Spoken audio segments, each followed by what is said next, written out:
warahmatullahi wabarakatuh. Selamat siang semuanya. Perkenalkan, nama saya Agustina Arisanti, NIM 43010020008. Saya mahasiswi PPG dalam jabatan Angkatan ketiga tahun 2020. Prodi Pendidikan Kimia Universitas Negeri Semarang. Ini Senin 30 November 2020. Saya mengambil video praktek pembelajaran untuk ujian kinerja. Materi yang saya gunakan yaitu sel elektrolisis dengan model pembelajaran discovery learning. Terima kasih, selamat menyaksikan.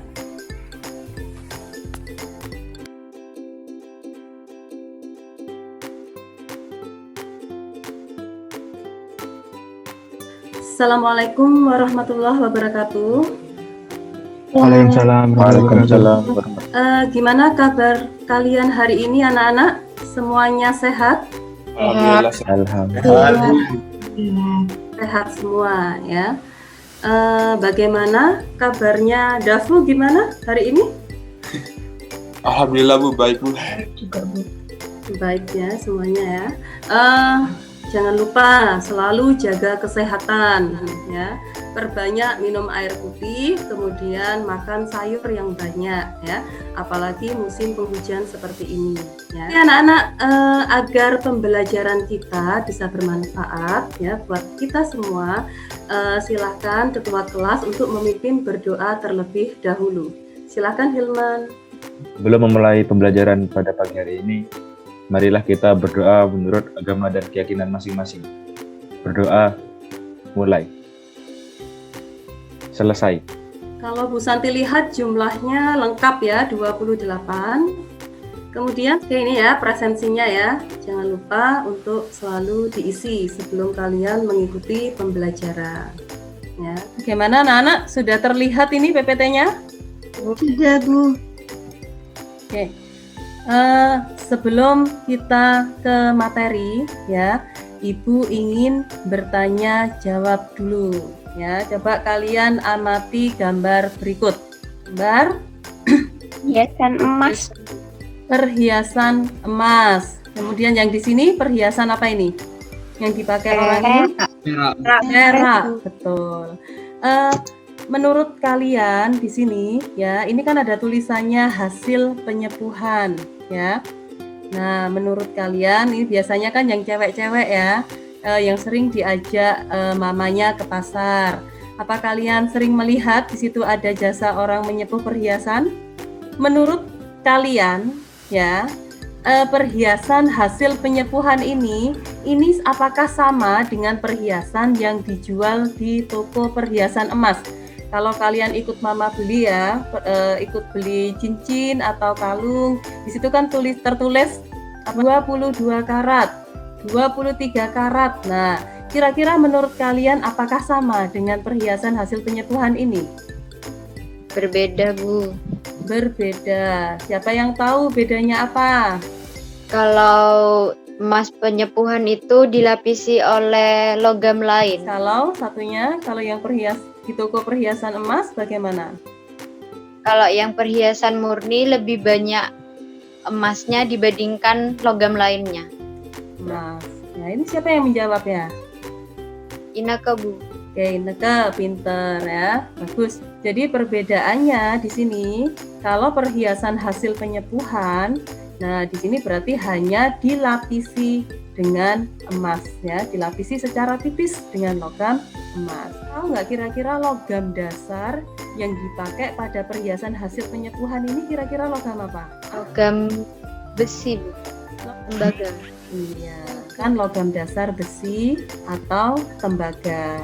Kemudian dilapisi dengan logam emas. Nah, proses pelapisan logam tembaga atau logam besi tadi dengan logam emas ini yang disebut sebagai proses elektrolisis. Bahwa manfaat sel elektrolisis ini tidak hanya pada proses penyepuhan saja, ya. Manfaatnya banyak di sini. Apa aja? Untuk pemurnian logam. Pembuatan logam bisa menghasilkan gas hidrogen dan oksigen. Ya. Nah, di sini banyak sekali manfaat sel elektrolisis dalam kehidupan sehari-hari. Ini ya kompetensi dasar yang ingin kita capai pada hari ini. Tujuan pembelajaran kita ya. Jadi kalian mampu menentukan reaksi sel elektrolisis pada katoda dan anoda dan mengkomunikasikannya secara kritis, maka ini harus presentasi. Sebelum kita masuk ke pembelajaran inti ya, Ibu ingin mengetahui kemampuan awal kalian ya. Nah, di sini Ibu menyiapkan pretest ya. Hanya 2 soal aja di sini. Nah, dikerjakan dengan jujur. Oke, ini ya pretestnya ya. Kalian isi identitasnya dulu, kemudian kalian kerjakan. Sudah selesai? Belum? Bu, sebentar. Oke. Sudah ya? Waktunya habis ya. Nah, di situ kan langsung muncul nilainya. Kalian bisa cek nilai kalian. Ya. Karisa dapat berapa, Karisa? 50, Bu. Oh, masih ini ya? Gak apa-apa ya, masih di bawah KKM. Adista dapat berapa, Adista? 50, Bu. Oh, banyak yang 50. Ada yang dapat 100 nggak? Belum ada ya? Dimas dapat berapa, Dimas? Dapat berapa? Bu. Oke, enggak apa-apa ya, kan memang masih pretest ya. Nanti setelah kalian memahami materi, Ibu harapkan nilai kalian nanti bisa meningkat ya. Oke, anak-anak, coba dengarkan Bu Santi ya. Pembelajaran kita hari ini di sini akan menayangkan video dari YouTube ya. Kemudian kalian belajar untuk mengidentifikasi permasalahan yang muncul ya setelah melihat video tadi ya. Identifikasi permasalahannya dalam bentuk pertanyaan. Kira-kira pertanyaan apa yang muncul di benak kalian setelah melihat tayangan video tadi? Oke, berikutnya nanti kalian melakukan diskusi kelompok. Kan sudah Bu Santi bagi kemarin ya menjadi 4 kelompok ya. Nah, silakan kalian diskusikan lewat grup WA selama 30 menit. Bu Santi akan masuk ke grup WA kalian untuk memantau aktivitas atau keaktifan kalian semua ya. Nanti yang tidak aktif Bu Santi tahu ya. Kalian masuk ke Zoom lagi untuk mempresentasikan hasil diskusi kalian ya. Bisa dipahami ya? Siap belajar anak-anak? Siap, Bu. Oke, Ya, Bu. siap Iya, ya. Bu. Oke.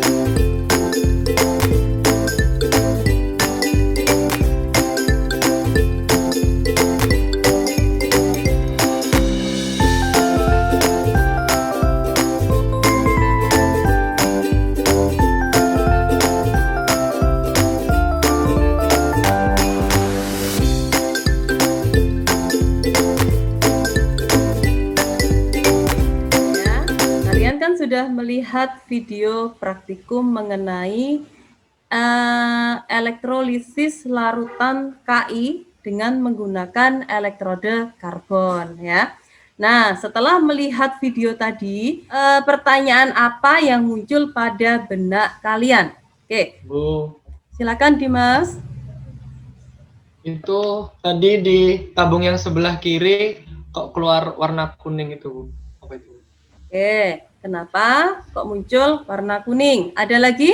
Apa fungsi ditambahkannya indikator PP dan amilum? Reaksi apa yang terjadi di katode dan anodanya? Apa di tabung itu pas dialirkan oleh listrik muncul gelembung. Ketika ditambahkan PP, warnanya berubah menjadi pink. Nah. Siapa tadi ya? Saya tadi siapa? Kurin, Bu. Oh, Kurin. Silakan Kurin. Itu tadi setelah ditambahkan amilum, kenapa warnanya berubah dari kuning jadi coklat? Oke, nah anak-anak, ternyata banyak sekali pertanyaan ya yang muncul setelah kalian melihat tayangan video tadi. Oke, untuk menjawab pertanyaan-pertanyaan tadi, sekarang kalian diskusikan dengan kelompok kalian di grup WA ya. Kalian kerjakan LKPD-nya yang sudah Bu Santi share semalam ya. Kalian cari jawabannya di bahan ajar yang Ibu Santi akan masuk di grup WA kalian untuk melihat siapa yang aktif, siapa yang tidak aktif. Oke, bisa dipahami anak-anak? Bisa, Bu. Oke.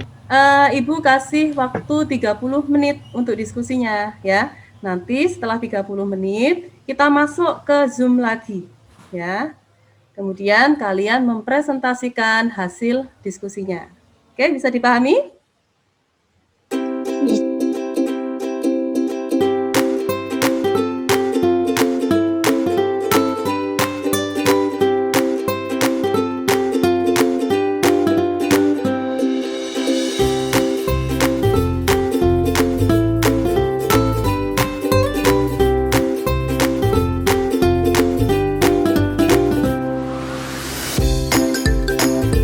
Sedangkan pada anoda berlangsung reaksi oksidasi. Arti tidak spontan pada sel elektrolisis di sini berbeda ya. Apa pengertiannya? Ada yang bisa menjawab? Reaksi tidak spontan pada sel elektrolisis. Silakan Nirmala. Jadi reaksi tidak spontan itu reaksi yang tidak bisa terjadi kalau tidak ada pengaruh dari faktor eksternal. Faktor eksternalnya apa kalau pada sel elektrolisis? Aliran listriknya, Bu. Oke, pintar Nirmala. Kami kelompok 2 akan mempresentasikan reaksi sel elektrolisis larutan. Yaitu bagaimana reaksi yang terjadi pada elektrolisis larutan KL dengan elektrode inert. Untuk menjawab pertanyaan di atas, petunjuknya adalah deret volta tersebut. Jawabannya adalah reaksi yang terjadi pada elektrolisis larutan Ki dengan elektroda inert ialah elektrodanya nggak ikut bereaksi. Jadi pada anoda yang bereaksi itu anionnya, yaitu ion iodida. Dan pada kationnya terjadi kompetisi antara molekul air dan kationnya, yaitu ion kalium. Dan karena potensial sel molekul air lebih besar dari potensial sel kalium, jadi yang direduksi di katoda adalah molekul airnya, bukan kationnya. Nah, untuk soal selanjutnya yaitu pada LKPD nomor 5, pada elektrolisis larutan Ki dan ditambahkan indikator PP. Indikator PP itu akan menjadi apa? Pembahasan soal nomor 5, reaksi di katoda. Larutan Ki akan terionisasi menjadi K++ imin. Ketika dihubungkan dengan sumber arus arah, di katoda terjadi reaksi reduksi, sehingga terdapat persaingan antara spesies ion kalium dan pelarut air. Menurut dari volta di atas, harga potensial reduksi dari kation tersebut sebesar min 2,92 volt, sedangkan harga potensial reduksi dari air sebesar min 0,83 volt. Nah, maka kation mempunyai potensial reduksi lebih kecil dari air, maka akan lebih sulit direduksi, sehingga yang akan tereduksi di katoda pada elektrolisis larutan Ki adalah air, sehingga reaksi yang terjadi di katoda 2H2O plus 2 elektron menjadi H2 plus 2 OH-. Nah, untuk penambahan indikator PP itu merupakan jenis indikator basa, sehingga pada kondisi tersebut warna larutan akan berubah menjadi pink atau merah muda, yang artinya larutan tersebut mengandung ion OH- dan bersifat basa. Lalu untuk reaksi di anodanya, Pembahasan reaksi di anoda atau elektroda inert. Sedangkan pada anoda terjadi reaksi oksidasi. Terdapat persaingan antara spesies ion iodida dan air. Anion yang memiliki potensial reduksi kecil maka akan dioksidasi. Hanya saja kebanyakan urutan potensial reduksi yang mudah diingat adalah kation, bukan anion. Proses oksidasi melibatkan oksigen. Jika anion ini sudah maksimum mengikat atom O, maka akan sulit dioksidasi. Sehingga pada elektrolisis larutan Ki dengan elektroda karbon, yang akan mengalami reaksi oksidasi adalah ion iodida. Maka reaksi yang terjadi adalah 2 imin menjadi I2 ditambah 2 elektron. Pada penambahan amilum di anoda, ternyata memberikan warna biru kehitaman. Hal ini membuktikan bahwa di anoda terbentuk iodin. Apakah ada pertanyaan dari teman-teman di kelompok lain? Silakan, kelompok lain, jika ada yang belum dipahami, silakan ditanyakan. Saya. Silakan, siapa yang mau bertanya ini? Nirmala. Nirmala, silakan Nirmala. Mau tanya ke kelompok 2, tadi kan disebutin ada deret volta. Itu cara tips buat hafalinnya gimana? Kemarin waktu sel volta kita sudah menjumpai deret volta ya. Nah, kira-kira siapa yang sudah hafal jembatan keledai dari deret volta? Jembatan keledai itu adalah suatu kalimat sederhana ya yang digunakan untuk menghafalkan deret volta dengan mudah. Gimana? Kelompok 2 sudah membuat jembatan keledainya. Akan saya share screen sebentar lagi. Nah, ini Nirmala jembatan keledai yang telah kami buat. Dibacakan dia. Jadi, jembatan keledai sel volta yang telah kami buat yaitu lilin kecil banyak cahayanya. Nah, Mang Ali minta H2O, zinc, krom, permainan, CD kaset, Koko nih senangnya PB, cucu Ahok, agan tinta emas. Seperti kelompok lain yang sudah hafal deret volta ini dengan menggunakan kalimat yang lainnya? Kalimat deret voltanya itu mulai ya.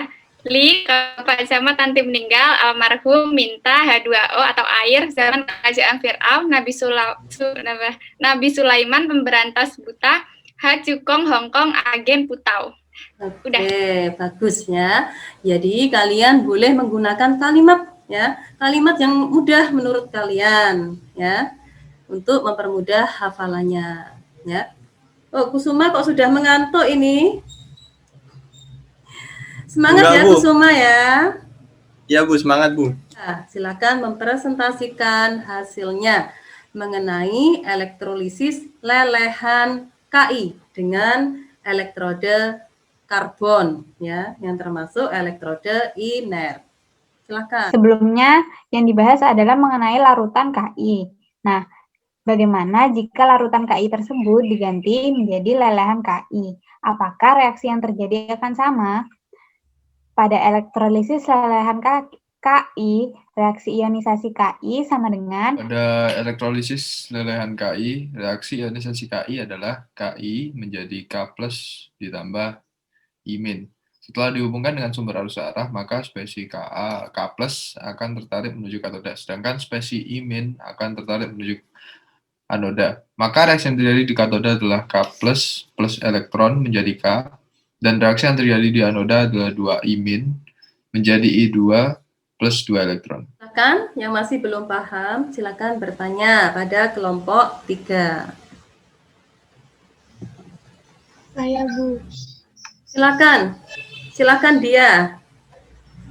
Mau tanya, kenapa kalau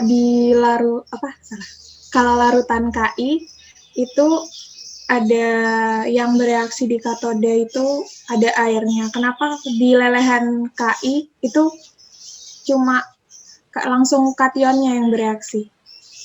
Oke, silakan ditanggapi kelompok 2.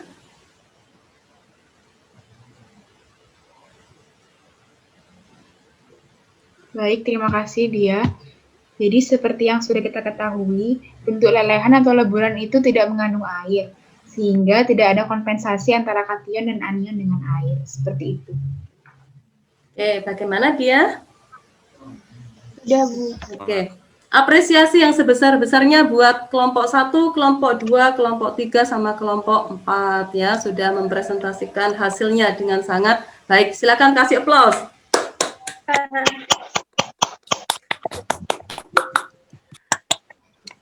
Oke anak-anak ya, jadi biar kalian lebih memahami ya, Ibu mantapkan dengan memberikan penguatan pada PPT ya. Silakan diperhatikan. Jika nanti Bu Santi di tengah menjelaskan ada yang belum paham, silakan langsung ditanyakan ya.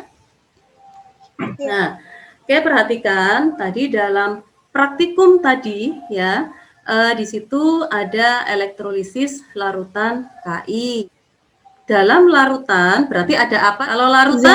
Larut dan pelarut. Betul, ya, terlarut dan pelarut ya. Nah, adanya zat pelarut ini menyebabkan terjadinya kompetisi atau persaingan. Nah, kompetisi yang terjadi di sini pada katoda ya, ion K+ berarti berkompetisi dengan pelarutnya. Pelarutnya apa? Air tadi. Air. Ya, kemudian pada anoda di sini kompetisinya ya, pada anoda yaitu ion imen dengan air. Nah, untuk mencari ya siapa yang menang pada katoda dan anoda, maka kalian harus lihat deret voltanya tadi ya. Nah, deret volta di sini, nah coba lihat ya di sini ya, letak H2O dengan letak K. Letak K di sebelah kirinya air ya. Kalian lihat nilai potensial reduksinya min 2,92. Sedangkan airnya yaitu min 0,83. Maka manakah yang lebih besar potensial reduksinya siapa? Air. Air, pinter. Maka yang berhak direduksi di katoda untuk larutan Ki dengan elektroda karbon tadi siapa? Air. Airnya. Maka reaksi yang terjadi adalah seperti ini ya. 2H2O ditambah 2 elektron menjadi H2 ditambah 2OH-. Muncul basa di sini ya. Maka ketika ditetesi dengan indikator PP, nah kalian tahu bahwa indikator PP ini merupakan indikator basa, Bu. Ya. Basa. Nah, ketika ditambahkan dengan ini, ditambahkan pada larutannya, maka larutan akan berubah warnanya menjadi pink ya, menunjukkan bahwa larutan itu bersifat basa. Berikutnya di sini pada anoda di sini terjadi persaingan antara imen dengan airnya. Nah, siapa yang menang pada anoda? Maka kalian harus melihat syarat seperti ini.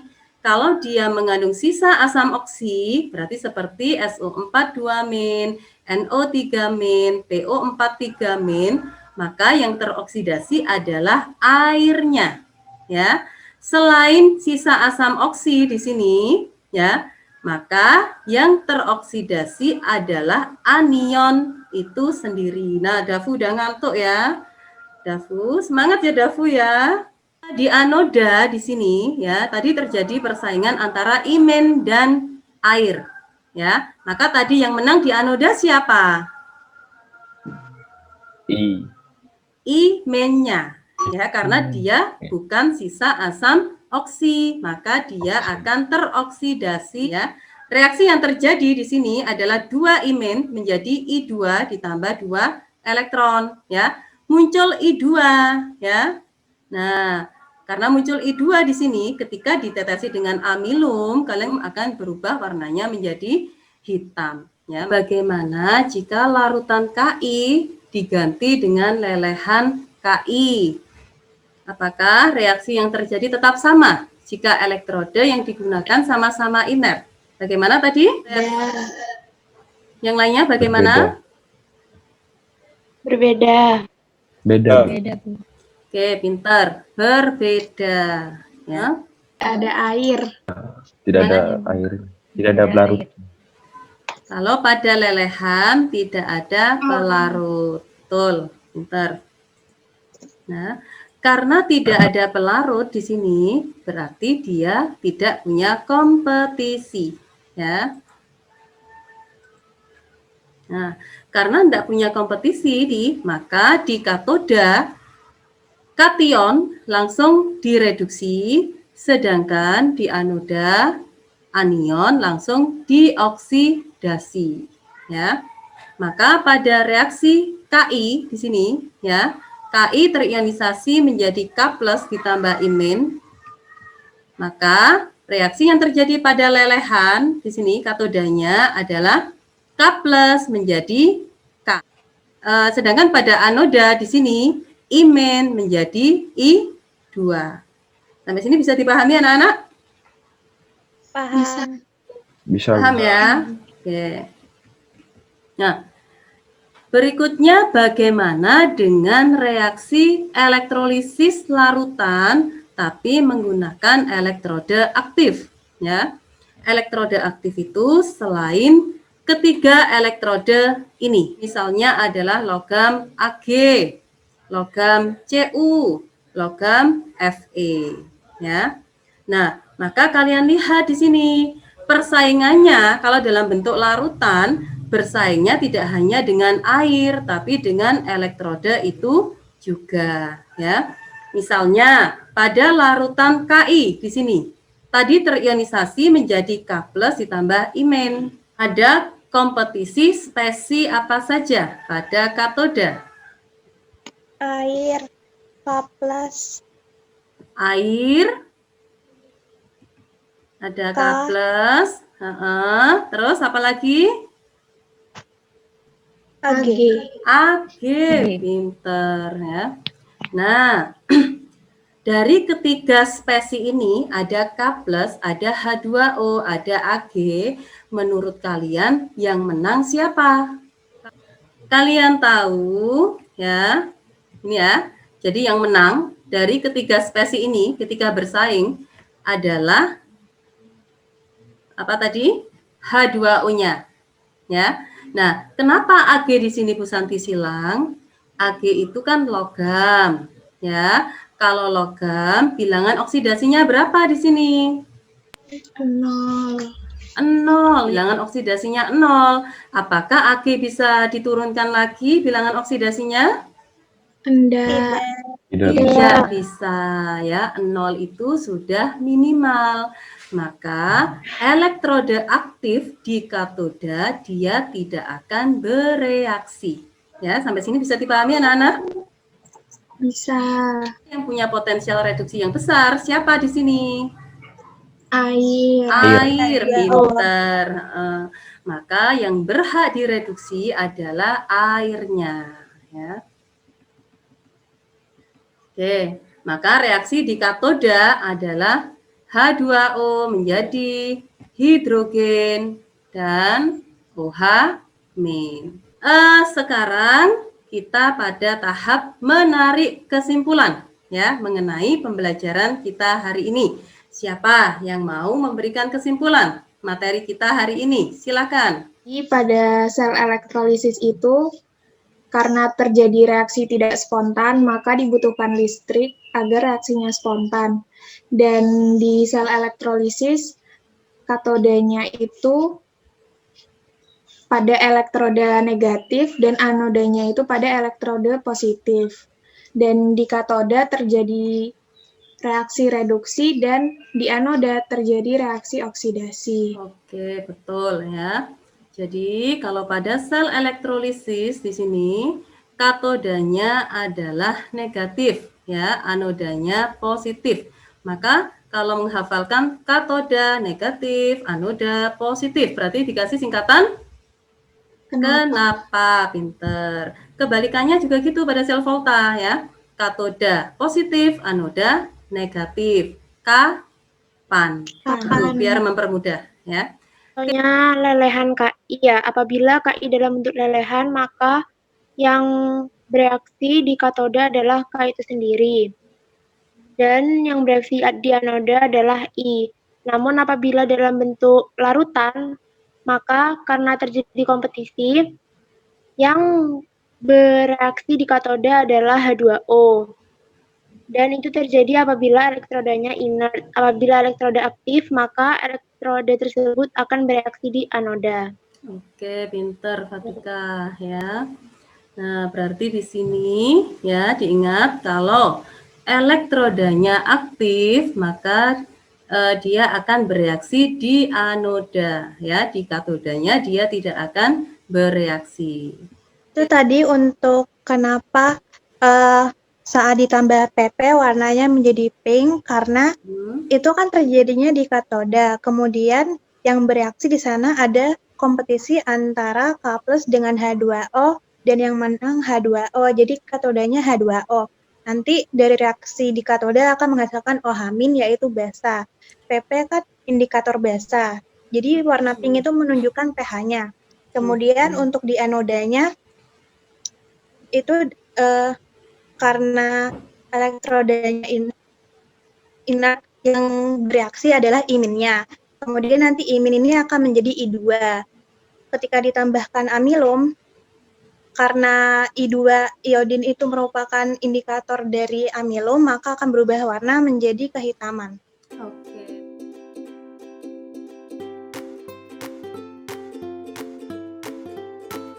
Kelihatan ini? Sudah, Bu. Sudah. Sudah, Bu. Oke. Sudah, Bu. Kan Bu Santi munculkan ya untuk post testnya. Dikerjakan selama 10 menit ya. Soalnya hanya 5 saja pilihan ganda. Nanti Ibu awasi lewat Zoom sini ya.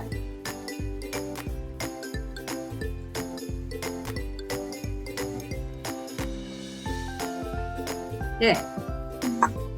Coba dicek di Google Classroom masing-masing apakah sudah muncul. Langsung ini ya, di-submit ya. Sudah?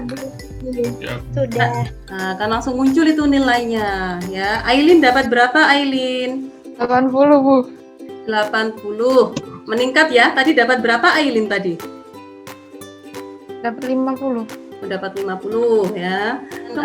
Kita akan refleksi sebentar ya. Nah, refleksinya seperti ini ya. Coba kalian refleksikan perasaan kalian mengenai pembelajaran kita hari ini. Jika kalian senang, kemudian merasa bahwa banyak manfaat pembelajaran kita hari ini, coba nanti Bu Santi dikirimi gambar ini ya di grup WA ya. Kemudian kalau kalian merasa belum mendapatkan apa-apa dan pembelajaran ini dirasa kurang menyenangkan, nah ini ada tandanya seperti ini ya. Coba Bu Santi tunggu di grup WA sekarang. Silakan.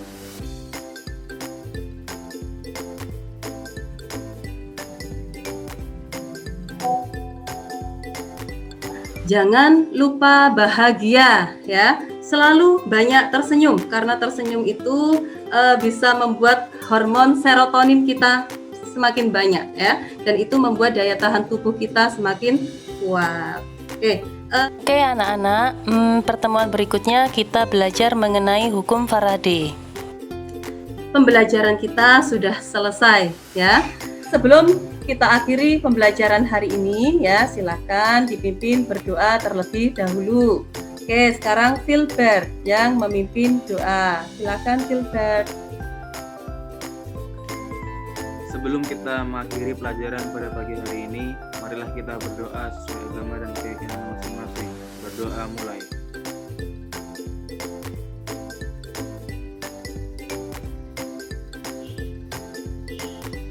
Selesai. Pembelajaran kita sudah selesai ya. Semoga memberikan banyak manfaat kepada kalian semua ya. Jangan lupa selalu jaga jarak, kemudian memakai masker bila keluar ya. Ibu akhiri dulu. Assalamualaikum warahmatullahi wabarakatuh. Audio Jungle.